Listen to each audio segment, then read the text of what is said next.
Bonjour, bienvenue sur ce nouvel épisode de podcast créatif. Je suis Sophie et vous pouvez me trouver sur les réseaux sociaux sous le pseudo Solène & Co.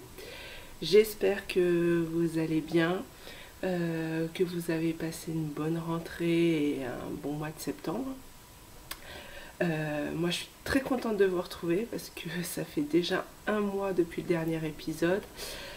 J'espérais tourner plus tôt et là, enfin voilà, j'étais prise dans le tourbillon de la rentrée. J'ai eu un mois de septembre très chargé, donc je vous en parlerai peut-être un petit peu à la fin. Du coup, voilà, j'ai pas réussi à trouver un temps pour filmer avant.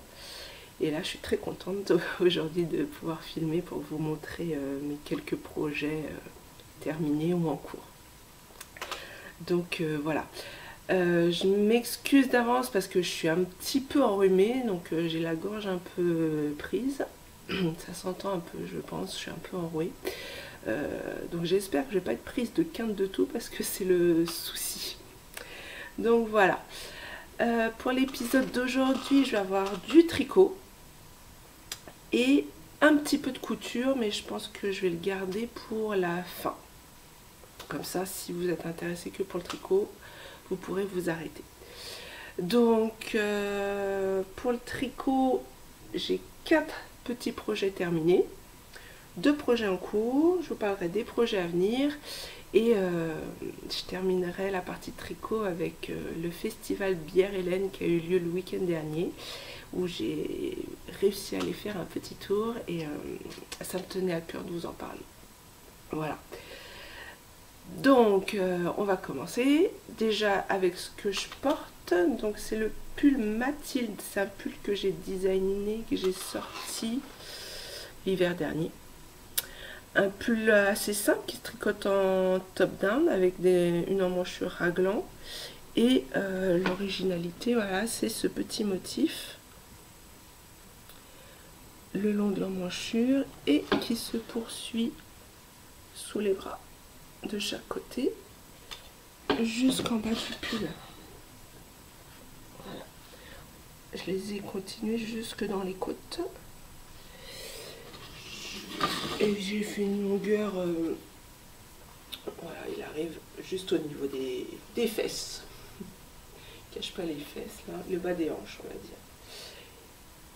Et donc voilà, pour le motif il n'a rien de compliqué.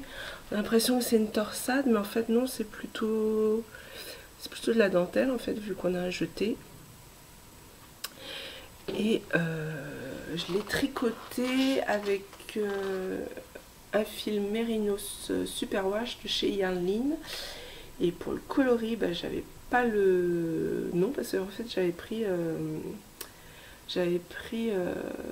c'était ce qu'elle appelle des boulettes, Madame Boulette, quand il y a des petits ratés. Donc voilà. Et bah ça y est, vu que l'automne est arrivé, je recommence à le porter et j'en suis très contente parce que c'est un vrai petit doudou. Voilà. Donc on va attaquer. Projet terminé. Donc d'abord alors, en fait j'ai que des accessoires aujourd'hui en projet terminé. Je vous l'avais montré, il me semble tout juste terminé la dernière fois, c'est le col que j'avais fait pour ma fille avec des restes. Voilà, avec ce motif de maille glissée et où on peut insérer des contrastants ou pas. Et donc je vous avais dit, je vous l'avais montré, j'avais commencé une version tubulaire. Donc en fait, voilà, il est recto verso si on peut dire ça, alors que celui pour ma fille, bah, vous voyez que ça est juste un col simple. Voilà, j'ai pas coupé les fils, il faudra que je le fasse. Donc moi la version tubulaire et donc qui est bien longue parce que je peux faire 2 tours. Bien longue mais aussi bien chaude et c'est ce que je voulais. Voilà. Hop. Donc je suis super contente parce que je pense que je vais bien le porter quand il fera froid. Et que j'ai ça m'a permis d'utiliser plein de restes. Parce que j'avais donc un gros reste. Donc là c'était de la BFL de chez Maison Corlaine. C'était une tricopine qui m'avait donné ça lors d'un swap. Là c'était des restes. Le bleu, là, celui-là, ce sont des restes d'alpaga de chez Drops que j'avais dans mon stock depuis super longtemps. Là, un reste que j'avais teint moi-même de Mérinos et j'avais utilisé pour tricoter le pull mariéqué de chez Elong avec Anna. Donc on retrouve encore la BFL de Maison Corlaine, parce que j'en avais un très très gros reste, j'avais presque 90 grammes je crois, je sais plus exactement. Et un autre reste d'alpaga de Drops. Et pour les contrastants, c'est vraiment que des tout petits restes. Donc voilà. Et on peut s'amuser, je pense qu'on peut s'amuser comme on veut là-dessus pour utiliser ces restes. Donc je pense que j'en referai peut-être d'autres, je sais pas, je vais voir en fonction de mes restes. Pour le patron, je voulais vous proposer un patron. J'ai commencé à le rédiger. La difficulté que j'ai dessus, c'est que je voulais faire quelque chose de très modulable pour que vous puissiez l'adapter en fonction de vos restes. Du coup, c'est très difficile à rédiger. J'ai rédigé une grosse partie, mais voilà, pour l'instant, je ne suis pas satisfaite de ce que j'ai rédigé. Donc, faut que je m'y remette parce que, voilà, comme je vous ai dit, le mois de septembre très chargé. J'ai pas beaucoup avancé sur la rédaction. Donc, faut que je m'y remette. Faut que je me motive à faire ça. Je pense, enfin je sais pas, je me trompe peut-être, mais je pense que ça intéresse quand même beaucoup de tricoteurs, tricoteuses, d'avoir des projets où on peut utiliser ces restes. Et puis alors voilà, si vous êtes comme moi à garder vraiment les tout petits restes, là j'avais des toutes petites pelotes, je vous l'ai montré dans l'épisode précédent, mais des toutes petites pelotes que j'ai pu éliminer dans ce col, dans ce projet.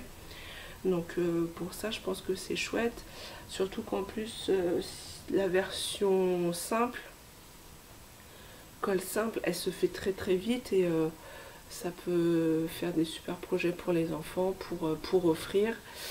Donc faut que je me motive à faire ça. Voilà, mais je vous promets rien. Je vous promets vraiment rien, mais ouais, j'essaye. J'essaye, j'y pense. Donc voilà, pour le premier projet terminé. Le deuxième projet, je vous l'avais montré comment c'est. Ce sont mes chaussettes, bah, toujours avec des restes. Les chaussettes qui brillent. Donc ouais, on le voit bien là sur la noire qui a de la Stellina. Sur la rouge, on voit moins bien. Mais si, là, il y a... Ah zut, je l'ai perdu. Bon, il y a des petits... Ah si, là, on voit peut-être un petit peu les petits brins de Stellina. Donc j'avais utilisé du Mérinos nylon Stellina que j'avais teint moi-même en noir. Et là, pour le rouge, c'est un reste que j'avais d'anciennement mon Chip Shop. Et j'avais le reste depuis tellement longtemps que j'ai même plus l'étiquette, donc je n'ai pas le nom du coloris.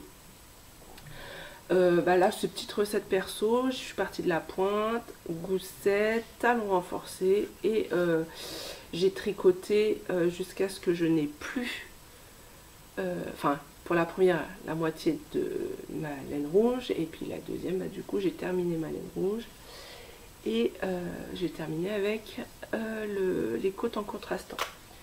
Je vais vous les montrer portées. Hop, séance contorsion, c'est parti. Et donc voilà. J'ai du mal à contorsionner. J'ai fait du sport hier, alors je commence à avoir les courbatures déjà. Donc voilà. Pour mes chaussettes toutes simples avec les restes. Donc hop, un petit bout de un petit reste d'évacuer. Et en autre projet terminé, j'ai une autre paire de chaussettes dont je ne vous l'avais pas montré. Hop. Je vous en avais parlé, ce sont les chaussettes équinacées de Marie-Christine Lévesque que j'ai tricoté dans le cadre du Cal botanique organisé par Anna Noudel sur Instagram. Normalement, pour le mois de septembre, elle avait proposé les chaussettes lilas. Je vais vous les montrer vite fait, les chaussettes lilas. Ce sont celles-ci. Voilà. Mais comme je vous avais dit, moi j'avais pris le Cal en cours. Donc les chaussettes équinacées, elle les avait tricotées, elle, plus tôt. Je ne sais plus, en février ou mars. Et comme les chaussettes lilas me plaisaient moins que les équinacées, que j'avais très envie de refaire, parce que je les avais déjà tricotées dans une autre base, du coup je me suis permise de les faire pour ce mois-ci. Donc elle se tricote de la pointe vers la cheville avec un gousset et talon renforcé. Il y a sur le dessus du pied un jeu de côte, donc on a une maille torse avec des mailles en verre, et ensuite on a le petit volant en haut, et c'est ce qui fait toute l'originalité du modèle, qui est vraiment très sympa. Je vais vous les montrer portés. Hop, voilà. Donc, voilà, très joli, j'aime beaucoup. Et ah oui, il faut que j'attrape l'étiquette. Voilà, je les ai tricotés dans une base sock yarn de Edged Fibers. Désolée si je le prononce mal. Et c'était le coloris Urchin. Donc ça c'est un écheveau que j'avais dans mon stock depuis très longtemps. Je vous montre le reste pour quoique si vous avez vu sur la chaussette, mais c'est vrai que ouais, c'est un fil que j'aime beaucoup là, avec plein de speckles noirs, roses. On voit bien sur la chaussette. Hein. Et puis je trouve qu'ils sont bien répartis. Voilà. Le rose ressort pas très bien là, la caméra. Pourtant il y en a, c'est là. On voit un petit peu. Mais voilà, je suis très contente parce que je trouve que ce coloris s'associe très bien avec le modèle. Donc voilà ma dernière paire de chaussettes de Marie-Christine Lévesque. Il va y en avoir d'autres évidemment, vu que le Cal dure sur l'année. Mais voilà, le modèle équinacé, ouais, il est vraiment très chouette, je vous le recommande. Il est beau, hein. Voilà. Donc ça c'était le troisième projet terminé. Et le dernier projet terminé, je vous en avais parlé, c'était le bonnet Unbearable de Max the Knitter, que j'ai tricoté pour ma fille. Et j'ai utilisé alors une méthode, est-ce qu'on va bien voir, la méthode de Ladder Back Jacquard. Je trouve, voilà. Là, on voit là, ou là, aussi un petit peu en bas, je l'ai fait un peu en bas. C'est une méthode qui permet de faire suivre les fils quand il y a une grande distance, quand il y a beaucoup de mailles entre les fils. Ça permet de faire suivre les fils sans qu'on ait trop de difficultés, trop de problèmes sur la tension. Et c'est une méthode qui est très simple. Je remettrai le lien du tuto que j'ai utilisé dans la description, je mettrai ça. Oui, j'ai perdu le nom de la personne qui a fait le tuto, pourtant elle en fait plein d'autres. Mais je vous mettrai ça en dessous. J'ai regardé une fois le tuto et il est très clair. La méthode est simple en fait. Et voilà, de regarder le tuto une fois, ça m'a suffi pour pouvoir l'appliquer. Et vraiment, voilà, au niveau des zones marron, là, j'ai pas eu de soucis de tension comme j'ai pu avoir sur le pull. Donc, j'en suis très contente de ce bonnet. Par rapport à l'échantillon, c'était 21 mailles pour, je sais plus, je l'ai plus en tête. Je l'ai plus en tête. Bon. Donc j'étais descendue, j'avais utilisé des aiguilles 3 mm, je crois, ou 3,25 pour parce que j'ai repris la Charisma que j'avais utilisée pour le pull de ma fille. Et là, au niveau de la hauteur, en fait, il est long. Pour elle, ça fait presque un peu slouchy. Pas presque, ça fait slouchy. Normalement, là, après la fin du jacquard, il y a encore du jersey à faire pour avoir la bonne hauteur. Moi, j'ai attaqué directement les diminutions après le jacquard. Parce que la hauteur était largement suffisante pour la fille. Et donc, je me souviens, je l'avais montré sur ma tête sur Instagram. Parce que oui, j'arrive à le mettre.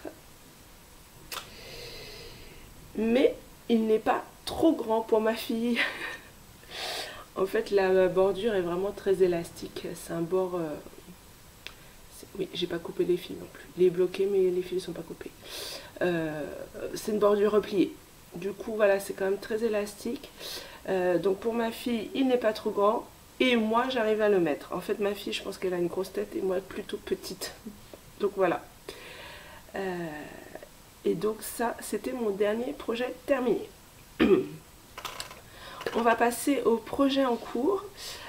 Pour les projets en cours, j'ai que des designs perso là en ce moment.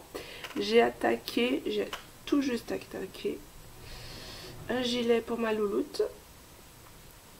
Hop. Alors en vrai, il ressort beaucoup plus vert. Donc un gilet en top down avec des manches raglants. C'est le gilet Little Damara, j'utilise un de mes patrons en fait. Donc pour rappel, c'est celui-ci. Alors, je suis désolée, il y a de la lumière, de la baie vitrée. Voilà, on ne voit pas très bien. Donc c'est celui avec des noppes dans le bas. Non, on ne voit pas bien du tout. Comme ça, c'est peut-être mieux. Voilà, des noppes dans le bas du gilet avec des mailles croisées, pour rappeler un petit peu les bourgeons sur les branches d'arbres. Et donc je l'avais fait, c'est un patron qui est sorti au printemps dernier. Je l'avais tricoté dans une base laine coton. Justement, je voulais un gilet qui puisse être porté pour le printemps, début d'été. Et j'avais dans l'idée de le faire aussi en fingering doublé de mohair, parce que c'est un échantillon DK. Et donc là, pour celui-ci, j'utilise la Flora de Drops, le coloris 11, associé avec la Kit Silk, toujours de Drops, et c'est le coloris 24. Donc voilà, encore une fois, en vrai, beaucoup plus vert. Et en fait, j'aime beaucoup l'association. Ça fait un coloris très lumineux, je trouve, qui ne ressort pas à la caméra. Mais voilà, vraiment très très joli, très lumineux. J'aime beaucoup. Enfin, en le tricotant, je me suis dit, voilà, pour des fils industriels, je suis vraiment très contente de la couleur. Et du coup, voilà, c'est une qualité que, vu le rapport qualité-prix, je suis très contente aussi. Donc, je pense que c'est un projet qui va aller quand même assez vite, vu que c'est un projet enfant, et avec une épaisseur DK. Donc ça, c'est mon premier projet en cours. Deuxième projet en cours, j'ai attaqué un nouveau design pour un pull adulte. Hop.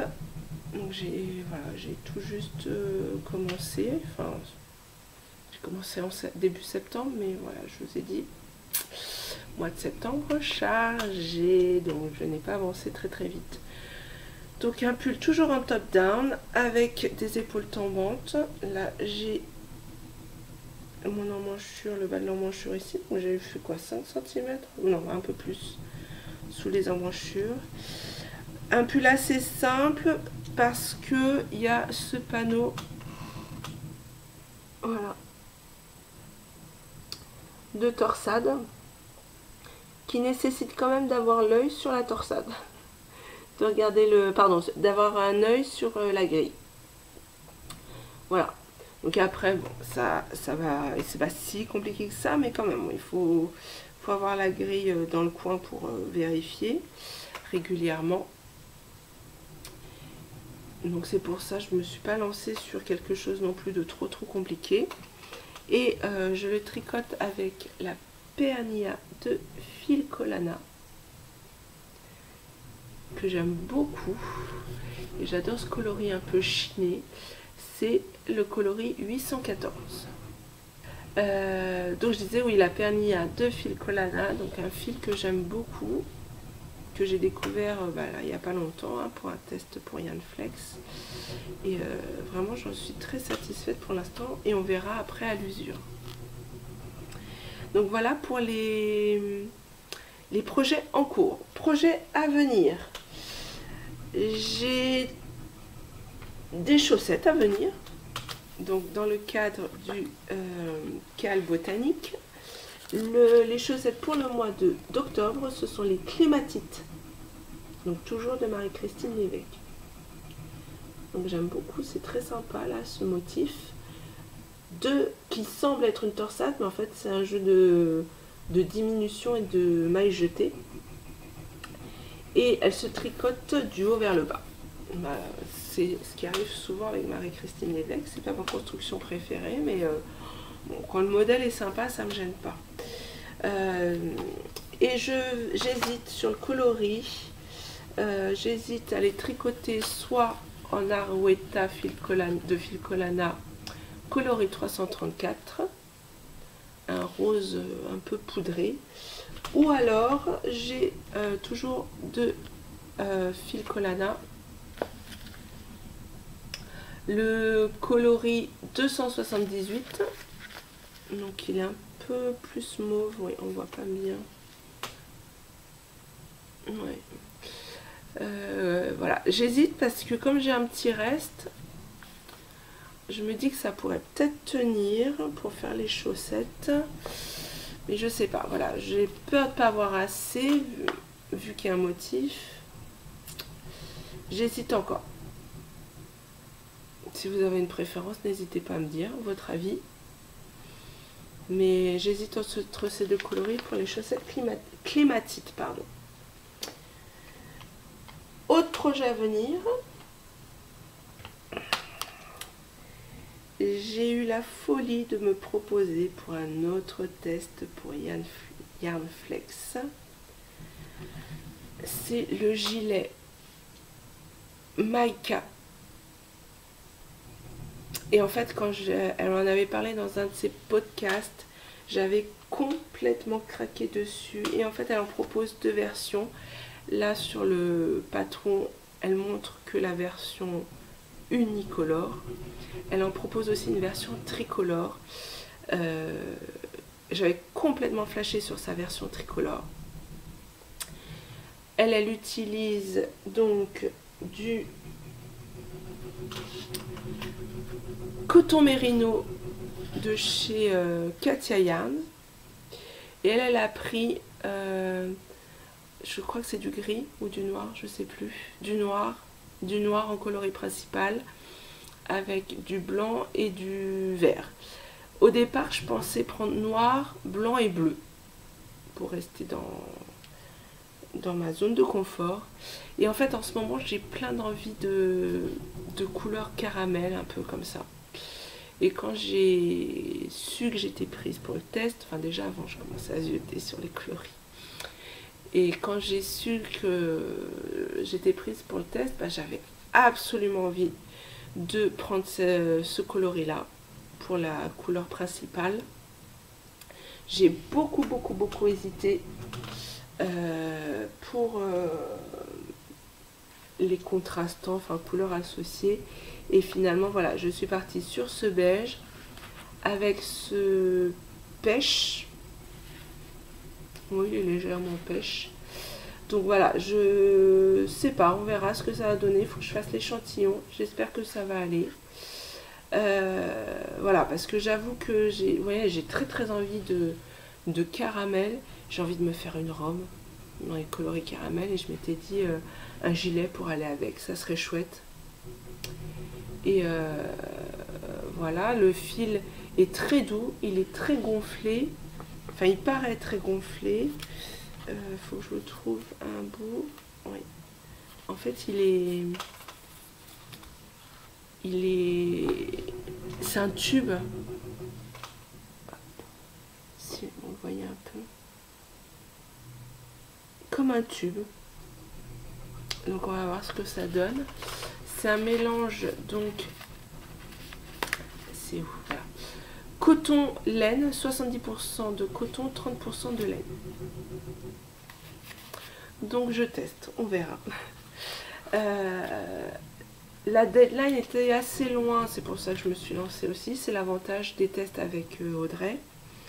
Je crois que c'est fin novembre. Et elle l'a tricoté, elle, avec, oui, avec des aiguilles 4,5.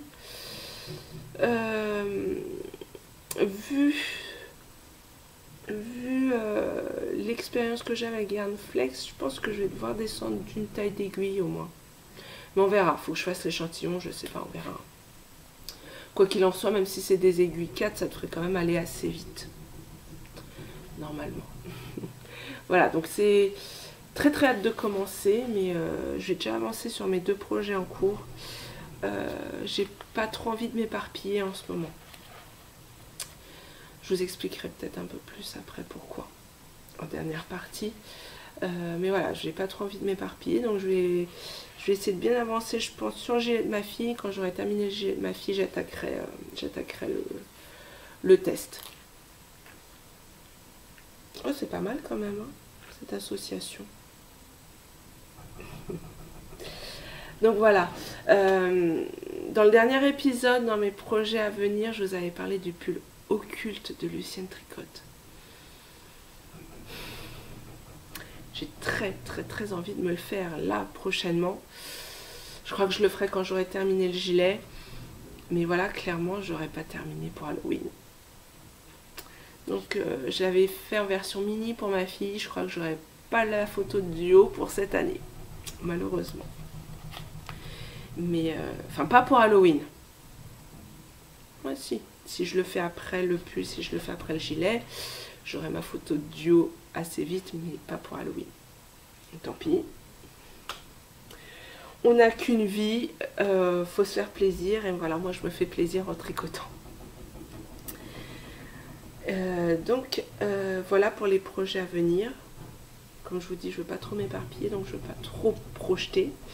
Et pour terminer la partie tricot, je vais vous parler du festival Bière et Laine qui a eu lieu le week-end dernier sur Nantes. C'était la première édition. Ça me tient à cœur de vous en parler parce que ça faisait longtemps que j'avais pas fait de festival. Désolée, ça a coupé, je ne sais pas pourquoi. Donc, j'étais en train de vous dire, je commençais à vous parler du festival Bière et Laine. Et j'étais en train de vous dire que ça faisait longtemps que j'avais pas fait de festival et que c'est un festival, j'y suis passée vite fait en coup de vent. J'hésitais à y aller parce que pas beaucoup de sous, fatiguée. Mais mon chéri, voilà, il me voyait zioter sur les exposants, etc. Il m'a dit allez, on se fait une virée sur Nantes et comme ça tu y passeras vite. Donc j'y suis passée en coup de vent. Comment dire, je me suis focalisée sur les exposants que je voulais vraiment voir et du coup les autres exposants j'ai juste jeté un coup d'œil pour pas être trop tentée.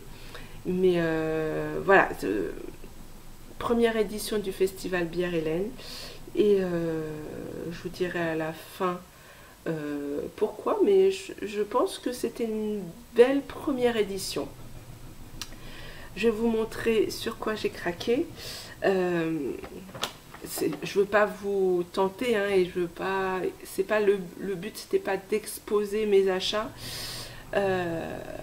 mais là je veux mettre en avant des créateurs que je voulais vraiment aller voir, enfin des artisans que je voulais vraiment aller voir, et qui je trouve font un chouette travail, même si les autres exposants du festival font un très chouette travail, mais voilà, moi je m'étais focalisée sur cela, comme je vous ai dit.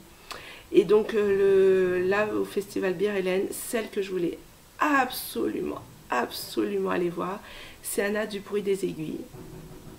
Qu'elle fait des super fils à chaussettes, mais pas que, ils peuvent être utilisés pour autre chose.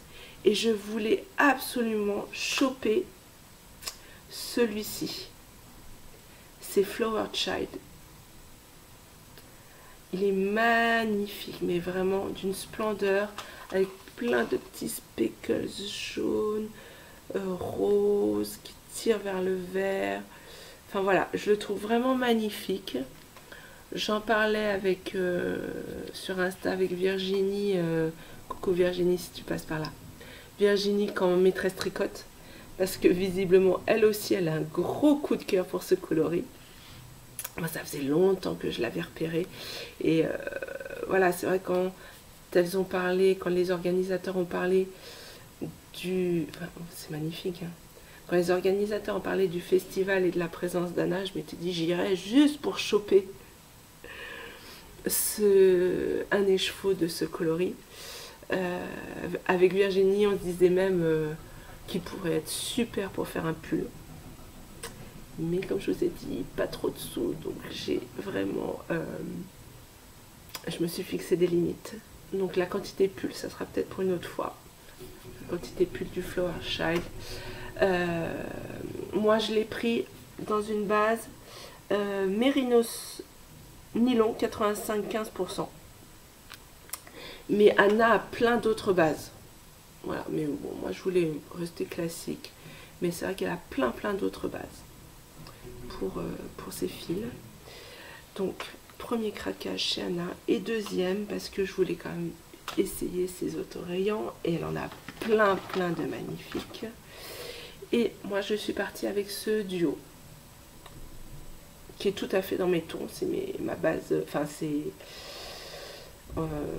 ma zone de confort, voilà. J'ai du mal à trouver mes mots. Pardon. Et pour l'autorayant, c'est le coloris Pardon Maman. Donc avec un bleu canard, un moutarde et un vert d'eau et blanc. Je pense qu'elle le laisse blanc, elle le laisse. C'est le coloris de la laine.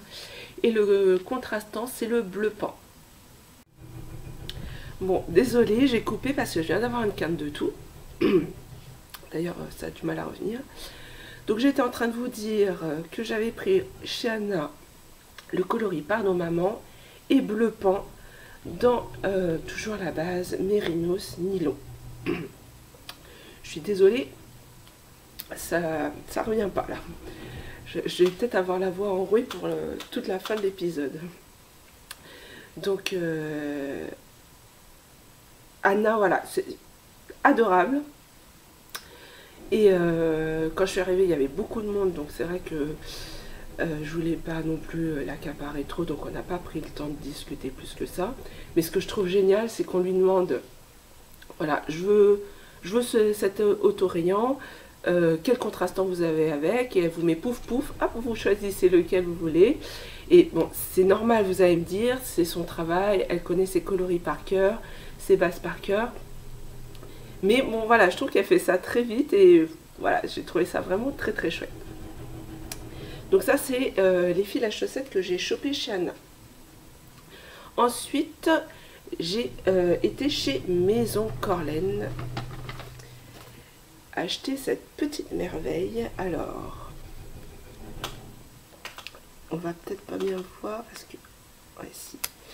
Voilà, c'est un vert, comme on m'a dit sur le stand, un vert qui tire sur le bleu, mais un vert qui peut être très foncé, limite, enfin voilà, vous voyez, c'est quand je le recule, ça fait noir, donc en fonction de la lumière, c'est ça.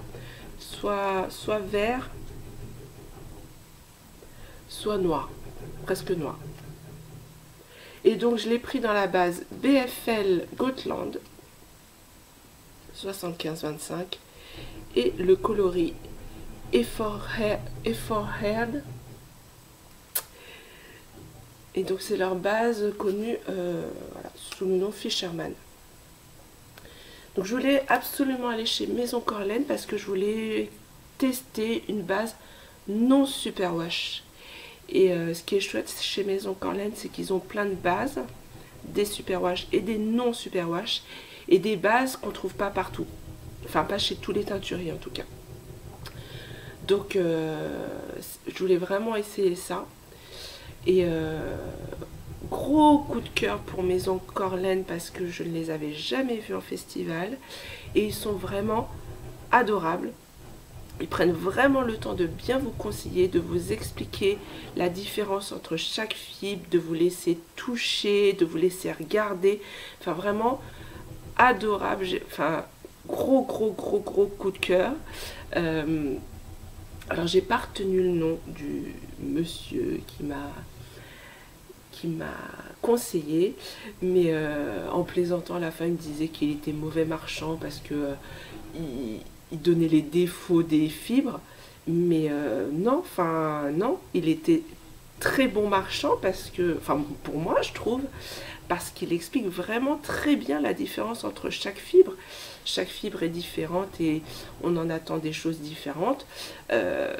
Donc voilà, vraiment très bon conseil et à prendre vraiment le temps de vous expliquer les choses, vous laisser toucher. C'est ça que j'ai vraiment apprécié, le temps de laisser vraiment toucher toutes les fibres, sachant qu'ils en ont quand même, ils ont des fils très différents. Donc ouais, gros coup de cœur si vous avez l'occasion de voir Maison Corlaine sur un festival, allez les voir, vraiment, allez les voir, ils sont top. Les autres aussi, mais voilà, j'ai passé du temps chez Maison Corlaine, donc voilà, c'est pour ça que je vous en parle plus. Et donc, ouais, plutôt dans les verts, là, pour le coup. J'hésitais à prendre du Bordeaux, mais leur Bordeaux me plaisait moyennement, on va dire. Pour moi, ça tirait trop sur le violet. Voilà, j'hésitais pour un Bordeaux, éventuellement pour me refaire voilà, un pull Mathilde.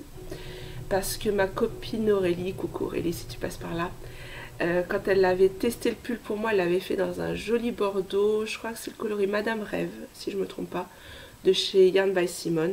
Et il est vraiment magnifique. Et voilà, les bordeaux, pardon, les bordeaux, oh j'y arrive pas. Les bordeaux que j'ai vus tiraient un peu trop sur le violet. Donc il me plaisait moyennement. Et puis comme je vous ai dit, voilà, j'ai des envies de caramel en ce moment. Et ils en avaient des jolis sur leur stand à Maison Corlaine. Mais en quantité pull, bah, il n'y avait pas celui qui me plaisait le plus. En quantité pull, ceux qui tendaient vers le caramel tiraient trop vers le jaune pour moi. Donc voilà, finalement je suis partie avec celui-là.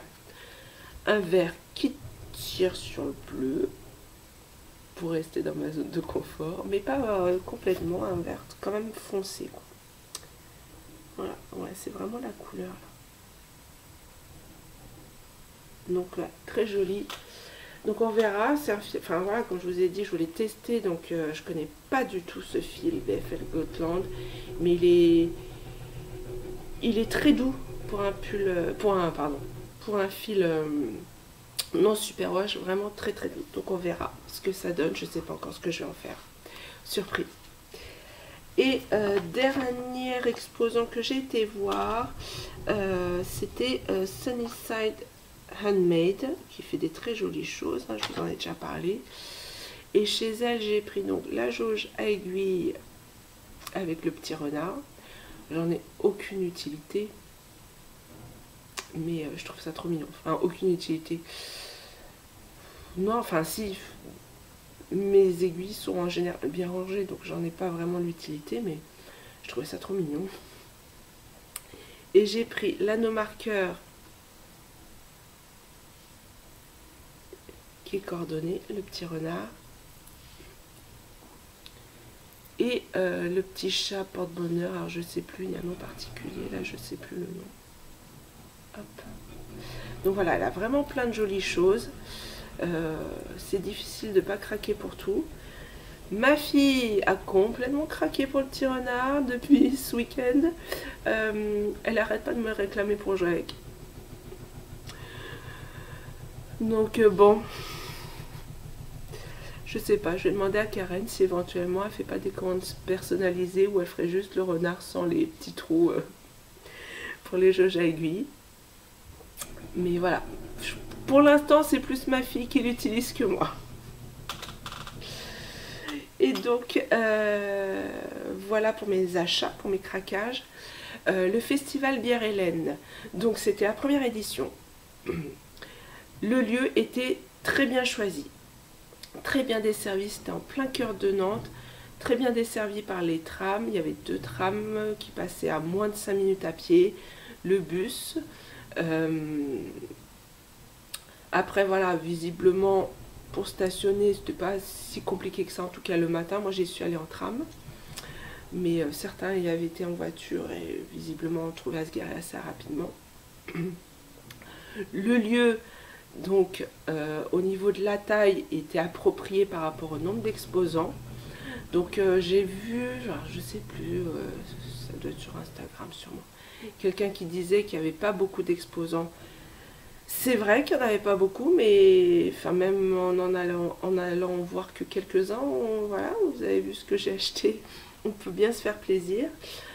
Non, il n'y en avait pas beaucoup, c'était à taille humaine, mais je trouve que le choix des exposants était très bien. Il y en avait pour tous les goûts, il y avait de la laine, il y avait des accessoires, il y avait aussi Folie Ordinaire comme designer. Et puis voilà, sur les laines, il y avait vraiment tout pour des gens qui aiment que les coloris bien unis, zéro speckles. Il y avait Maison Septembre, surtout en teinture végétale aussi. Il y avait Arcoiris Yarn qui fait des couleurs unies mais aussi des speckles. Il y avait Maison Corlaine avec les coloris unis.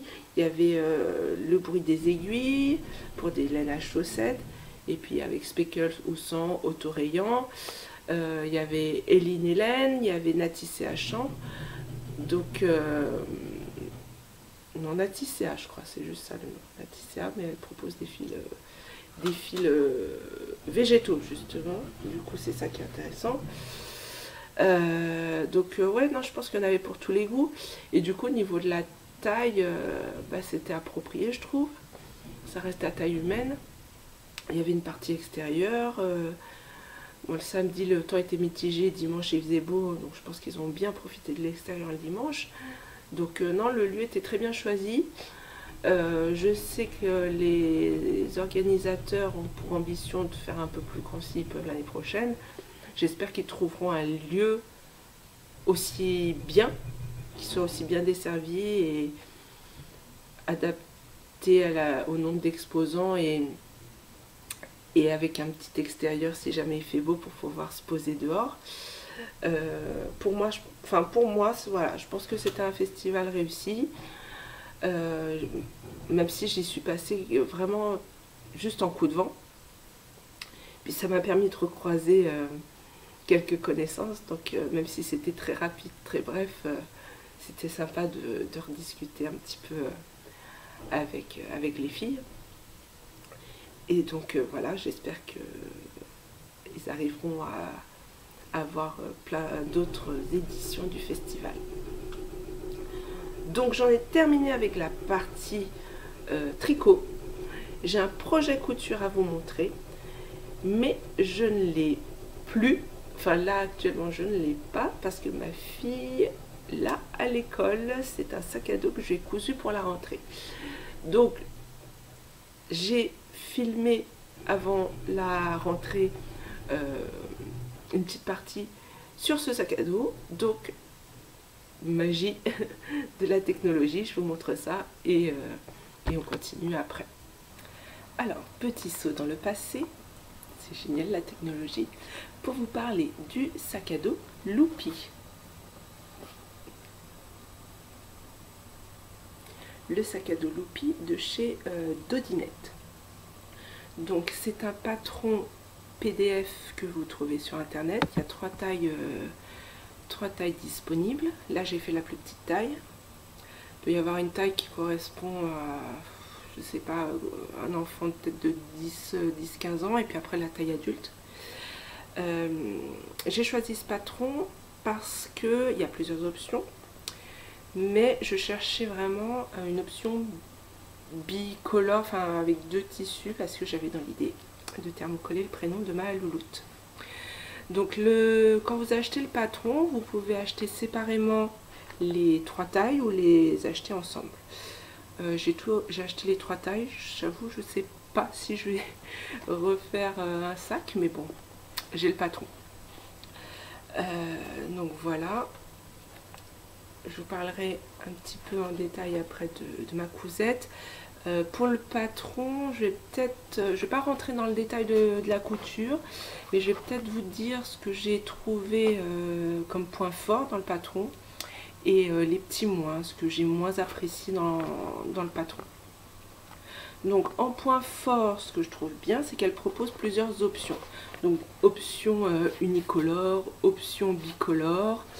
On a aussi différentes options pour la poche devant. Donc moi j'ai choisi la poche droite plaquée, mais il y a une option poche arrondie et une option poche en volume.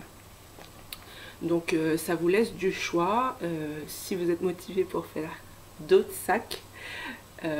Sans qu'ils soient tout à fait pareils, bah voilà, vous avez la possibilité. Autre point fort dans le patron, il y a un tableau récapitulatif, des tissus qu'on peut utiliser. Je pense que la liste est exhaustive. Je pense qu'elle a balayé assez bien les tissus qu'on peut utiliser, et elle note si elle vous conseille ou pas le tissu, si elle trouve ça trop épais ou pas, ou peut-être trop fin, enfin voilà. Je trouve que ce tableau conseille bien pour le choix des tissus. Autre point fort, donc il y a du thermocollant à utiliser pour renforcer certaines parties du sac. Et si vous avez déjà utilisé du thermocollant, il y a une variété infinie de thermocollants et on ne sait jamais quel thermocollant prendre. Là, elle indique bien les numéros des thermocollants. Donc je trouve ça très bien. Parce que du coup, on ne se prend pas la tête à se demander est-ce que ça va être trop fin, est-ce que ça va être trop épais, est-ce que ça va trop rigidifier. Là, on a le numéro et vu le résultat, voilà, c'est plutôt le bon conseil, je trouve. Donc ça, c'est un autre point positif. Autre point positif du patron, il y a pas mal de photos qui aident bien pour avancer dans son projet. Je mettrai un petit bémol quand même sur les photos, mais j'en parlerai du coup dans les mois. Donc autre plus, les photos. Autre petit plus, il y a des petites astuces, notamment plusieurs fois elle leur dit d'allonger son point quand l'épaisseur est quand il y a trop d'épaisseur, d'allonger le point pour les surpiqûres justement aussi, parce que toujours cette histoire d'épaisseur. Donc voilà, des petits conseils comme ça qui permettent d'avoir des plus jolies finitions. Et je crois que j'ai fait le tour des plus. Les petits moins. Premier petit moins, si vous achetez comme moi le patron pour les 3 sacs, ça vous fait un PDF, mais il y a plus de 100 pages je crois. Parce qu'en fait il y a toutes les instructions, et à la suite vous avez les patrons, les pièces à découper. Donc ça fait long. Et si vous êtes comme moi à pas tout imprimer, donc des fois quand vous recherchez un truc sur les instructions, bah voilà, vous savez plus où vous en êtes. mais ça se fait quand même. Mes petits moins, c'est pour comment on dit déjà, pour chipoter, voilà. Mes petits moins, ce sont pour chipoter.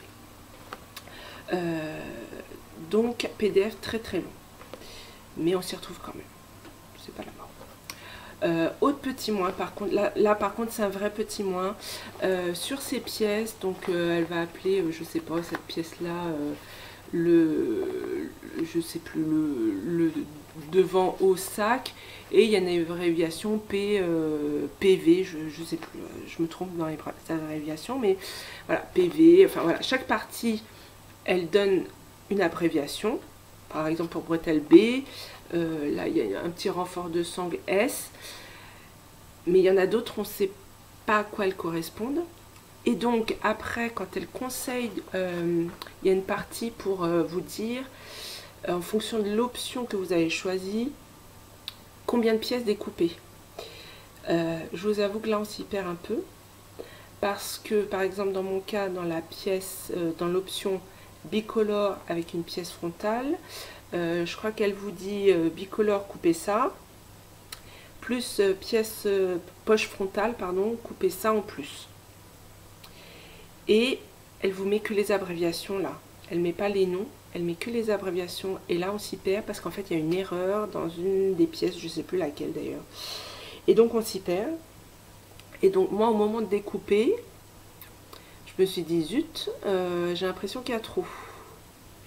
J'étais en train, enfin j'essaie de visualiser le sac et je me suis dit ça va pas là, je vais avoir, je crois que c'est pour le devant là, je vais avoir trop.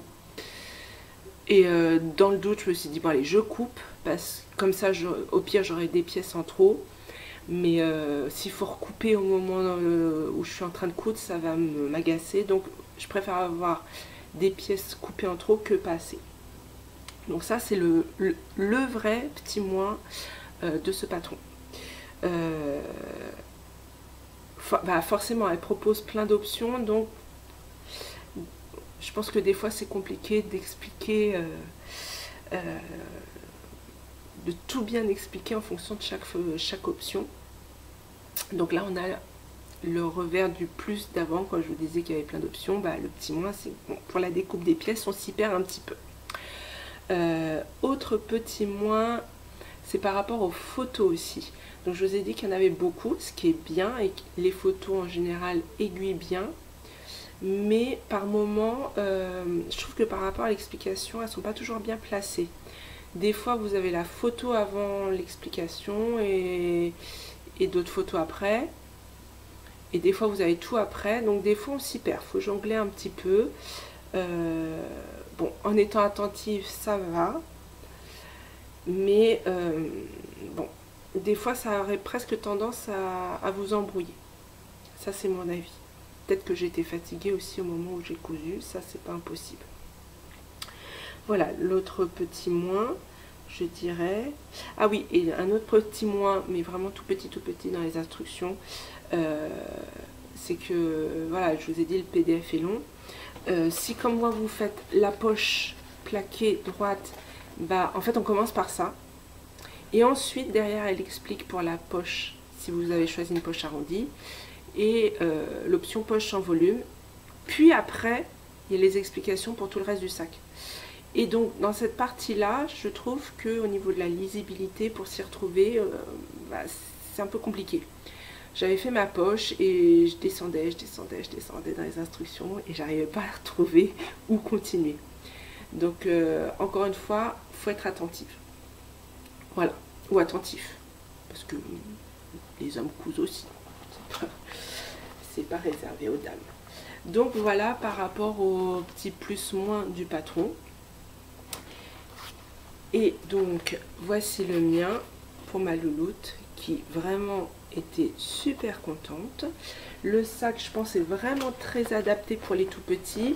Là la sangle, je l'ai fixée à la taille la plus petite et c'est nickel pour ma louloute. Donc fermeture éclair. Alors moi j'ai, excusez-moi pour le bruit, j'ai choisi une fermeture éclair parce que la mienne s'en sort très bien avec les fermetures éclair, hein. Et au niveau l'intérieur, on a une poche qu'on peut refermer par des pressions. Et là, il explique très bien aussi où placer les pressions, ça, il n'y a pas de souci. Et il est juste assez bien pour ranger un lot de change et le petit doudou, vous vous rappelez, de Bunny Odile, et le petit doudou. Et voilà. Sachant que là, en plus, les casiers à l'école sont pas super grands, donc normalement, niveau taille, il est nickel. Et puis, il y a une petite poche devant, si on a besoin de ranger notre petite babiole. Voilà. Pour le choix de tissu, moi, je voulais quelque chose d'imperméable. Mais dans le commerce, alors je trouve, enfin, ce que je voyais, soit me plaisait pas, soit c'était trop épais, soit transparent. Enfin, du vrai, enfin, pour le coup, c'est pas du tissu, mais une vraie toile cirée, enfin, même pas toile, parce que du coup, c'était transparent pour faire des imperméables. Donc, je voulais pas quelque chose d'imperméable pour faire, enfin, pas quelque chose de transparent pour faire le sac.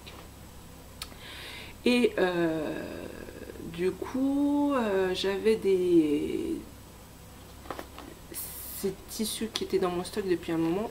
Celui-là, je l'avais acheté pour ma louloute, elle était bébé encore, enfin elle était toute petite, je pensais faire une toute petite blouse, donc j'en avais pas pris beaucoup. Et bah forcément, pas eu le temps de coudre la blouse, et j'avais ça dans mon stash de tissu. Et là, bah, le temps passant, bah, plus assez de tissu pour faire... Enfin, je risquais d'être juste au niveau métrage pour faire une blouse. Donc je me suis dit, ok, je vais prendre ça. Et là, le turquoise, j'avais un grand coupon que j'avais acheté pour faire des turbulettes pour ma louloute et il m'en restait. Donc j'ai pris ça et là je me rends compte que j'ai oublié le produit. Donc je vais aller le chercher et je reviens tout de suite. Donc je vous disais, les tissus là étaient dans mon stock, mais c'était du coton tout simple. Et je voulais quelque chose d'imperméabilisé, enfin qui résiste quand même un minimum, au moins une pluie fine. Et donc c'était une mercière qui m'avait parlé de ce produit, Audicote chez Audif, que vous passez sur votre tissu. Vous pouvez passer une fois, enfin une couche, 2 couches, 3 couches, pour le rendre de plus en plus imperméable. Et normalement il y a une petite carte comme ça, petit peu carte de fidélité, carte bleue, pour étaler votre produit. Donc voilà, et effectivement ça rajoute une petite épaisseur au tissu, mais pas trop. Par contre, là où je me suis peut-être loupée, c'est que j'ai l'impression que ça rétracte un peu le tissu. Donc moi j'avais tout découpé et j'avais enduit après. Peut-être qu'il vaut mieux faire dans l'autre sens, enduire la surface qui pourrait nous intéresser et après couper le tissu dedans, parce que comme je vous ai dit, j'ai eu l'impression que ça se rétractait et donc par endroits c'était un peu compliqué pour la couture, parce que notamment dans les parties arrondies, vous avez tendance quand même à jouer sur l'élasticité du tissu pour bien aligner, pour pas avoir de plis, etc. Là, faut pas regarder mes finitions, faut vraiment pas les regarder. Je sais plus à l'extérieur où est-ce que, je sais plus, j'avais un pli ici, là, je sais pas si ça va se voir, oui, là j'ai un pli et j'ai pas réussi à faire autrement.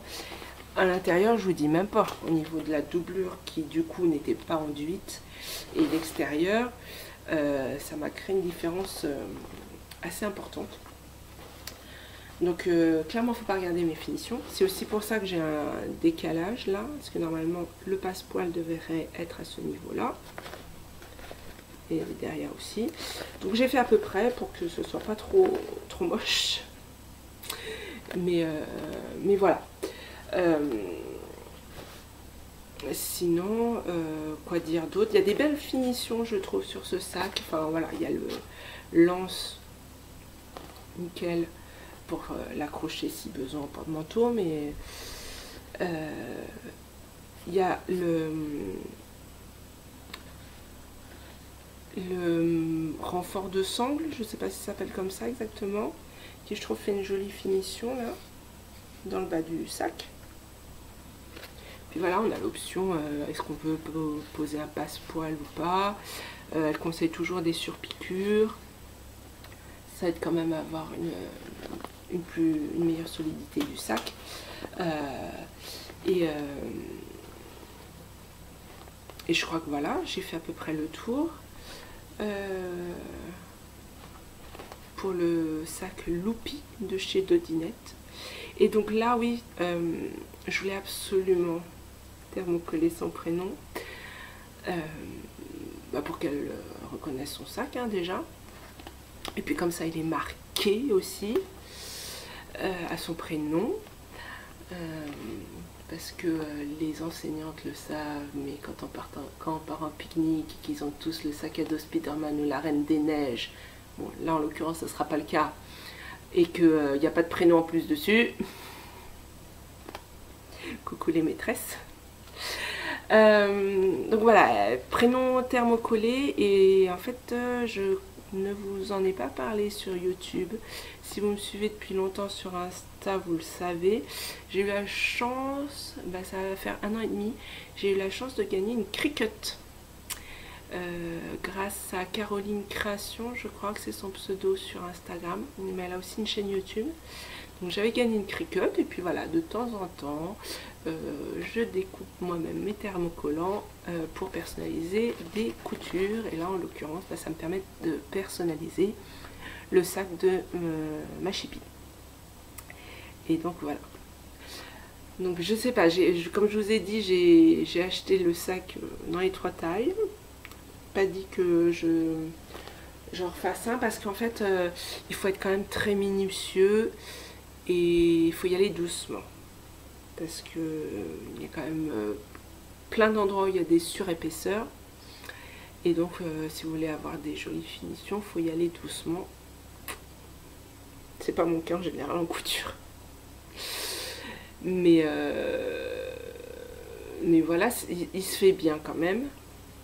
Globalement, le patron est quand même clair, et voilà, le sac est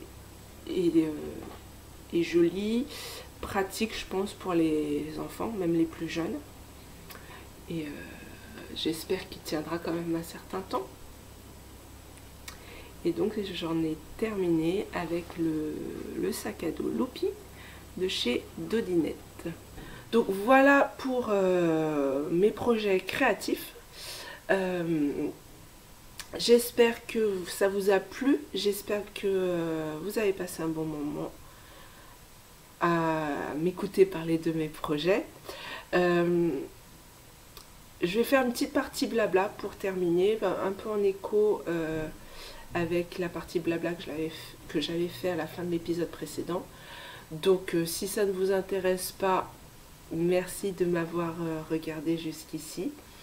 Et on se retrouve, je pense, la prochaine fois dans un mois. Je m'engage pas à tourner un épisode avant, parce que je suis pas sûre d'avoir assez de temps pour tricoter assez, pour vous présenter assez de choses. Et puis aussi, il faut que je trouve du temps pour ça. Donc voilà. Mais il y a des petites actualités fin octobre, donc je prévois un épisode pour fin octobre. Et voilà, merci, et puis bonne journée, bonne soirée, bon week-end, voilà. Et si ma partie blabla vous intéresse, je vous invite à rester encore un petit peu avec moi, ça ne devrait pas être trop long. Donc, partie blabla, oui, à la fin de l'épisode précédent, je vous avais dit que j'étais en recherche d'emploi, parce que le design tricot à la base, ce n'est pas mon métier.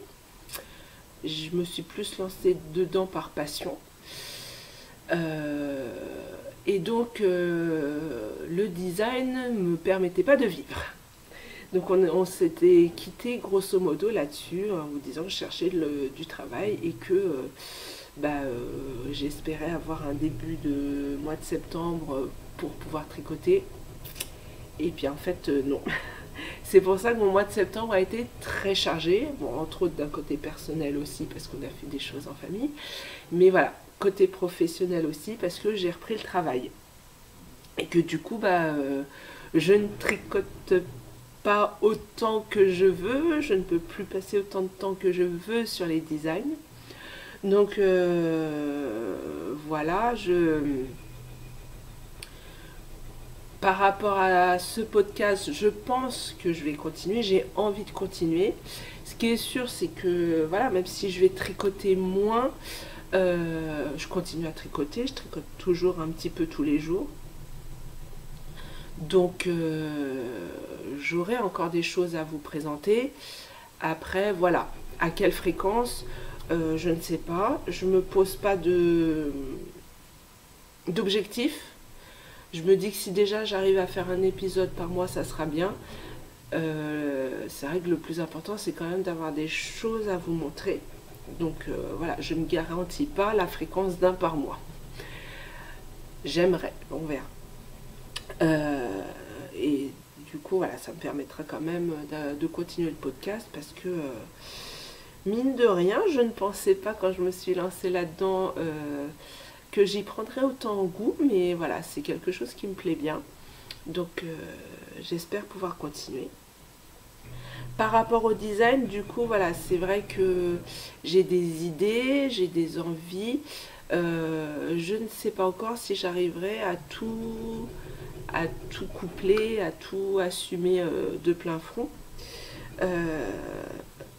C'est pour ça, voilà, que le patron, c'est aussi pour ça que le patron du col n'est toujours pas prêt aussi. C'est parce que voilà, avec la reprise du boulot, j'ai eu du mal à me replonger vraiment dedans. Donc voilà, pour les designs, je ne dis pas que j'arrête. Voilà, j'ai des idées, donc j'aimerais les concrétiser. Par contre, voilà, clairement, il ne faut pas se leurrer. La production et la fréquence sera beaucoup moins élevée. Voilà, il y a certaines designeuses, je pense à Marianne Meunier ou à Magdalena qui arrivent à travailler, avoir une vie de famille, et à designer à gogo sans problème. Je suis pas sûre d'y arriver, moi. Enfin, concrètement, enfin, je vais être réaliste. Je pense pas. Je n'aurai pas une telle cadence, c'est sûr. Voilà. Mais je dis pas que j'arrête complètement. On verra. Clairement, il faudra que je m'organise autrement. Faut que les choses se mettent en place petit à petit. Voilà. Mais il y aura quand même des designs à venir, donc normalement un fin octobre, un autre fin novembre, et puis voilà, j'espère que j'arriverai à finir le patron du col pour lancer un test. On verra, c'est pas mon objectif premier, voilà, là actuellement c'est vraiment travail, famille et me faire plaisir avec le tricot, et on verra après pour le design. Voilà ce que je voulais vous dire sur la partie blabla. Et puis j'en ai terminé pour cet épisode. Donc j'espère que ça vous a plu, j'espère que vous avez passé un bon moment, et merci d'avoir regardé jusque là. N'hésitez pas à liker, n'hésitez pas à mettre des commentaires, j'essaierai de vous répondre dès que possible, et voilà, n'hésitez pas non plus à vous abonner si vous voulez être averti d'un prochain épisode. Et je vais vous quitter là pour aujourd'hui. Donc portez-vous bien, prenez soin de vous, gros bisous, à bientôt.